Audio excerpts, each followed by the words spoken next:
Welcome to the channel. My name is Matthias. Today we're going to talk about the Zelensky, Trump, JD Vance diplomatic debacle.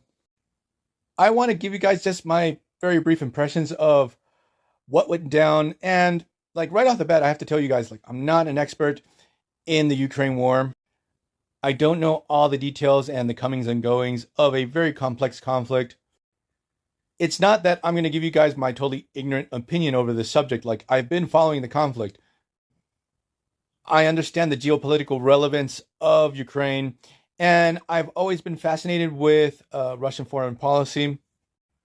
It's just that I have not been on top of this every single day. Like, I have two full time jobs. I would love to be able to study this conflict full time, but I just can't. So, my first impressions were that when I saw that first clip, that shorter one where the fight starts and just things go off the rails, it felt like a total takedown of Zelensky, that it was like a trap. But then I watched the rest of the conference. It's pretty long. And I understood the context and how we got to that final confrontation. And my first impressions were, first, yes, it was sort of like an ambush at the end.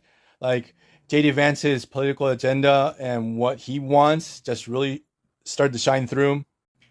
But I'm getting ahead of myself. So my first impressions in general of the three big politicians that we had there were, we had Zelensky. He was a full-on statesman, a man with a country at war, a man that, like, even though he doesn't show it, like, he's desperate. Like, his countrymen are dying, and he knows that if he has the United States in his corner, it's the only thing that's going to stop Russia. And he reiterates time and time again, look, I'm willing to do this ceasefire, but I need security guarantees.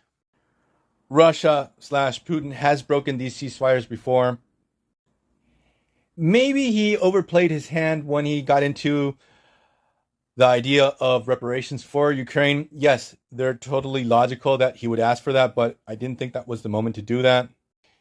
And then you had Trump more worried about being a politician to look good for his base. JD Vance too. And I really got the impression that Zelensky was not down with all this politicking that they were doing.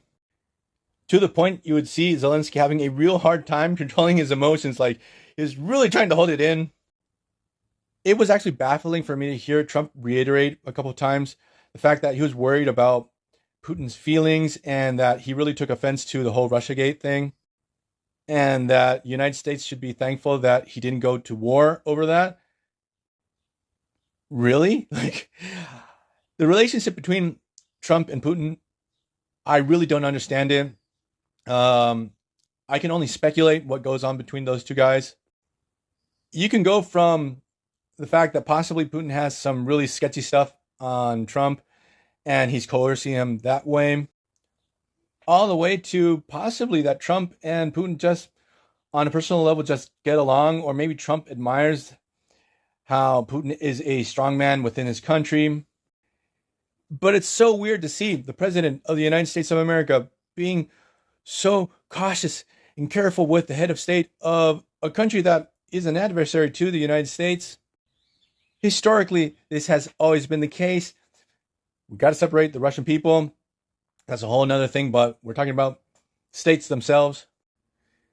It would be fantastic to discover one day where the special relationship between Putin and Trump comes from. Now, that aside, let's get into JD Vance.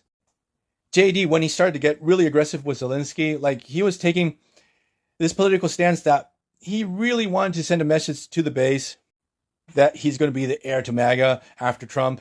And what immediately became apparent to me was I need to learn more about this guy and what makes him tick, because he's such a weird character in this whole situation.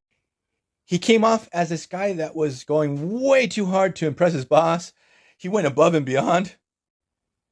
At moments in the interactions between JD and Zelensky, it did feel a little bit kayfabe. For those who don't know, that's a term used in wrestling when everyone's just acting the part, being characters. More on JD and Trump's side, like Zelensky was like, what the fuck is wrong with you guys? The thing that set off JD was a legitimate grievance of Zelensky. And it was so weird how he went after him Possibly it was premeditated. Again, this is speculation. I don't know what went on behind closed doors, especially between Trump and his cabinet. Or maybe he was in the dark about this whole situation and he just seized on the opportunity once Vance went in. And another thing that was pretty apparent when you saw the other Republican officials that were there is like this weird situation with the Republican Party and their admiration with Russia. I don't understand. Maybe they really like the idea of a more authoritarian type of government, or how Putin is anti woke, that he cracked down on the LGBTQ community within his country. But it's so weird that they're playing with this pro Russia stance. Like, from my point of view, it's fascinating to see this whole situation go down. But on the other hand, like, we're dealing with a war where people are dying and these guys are playing politics.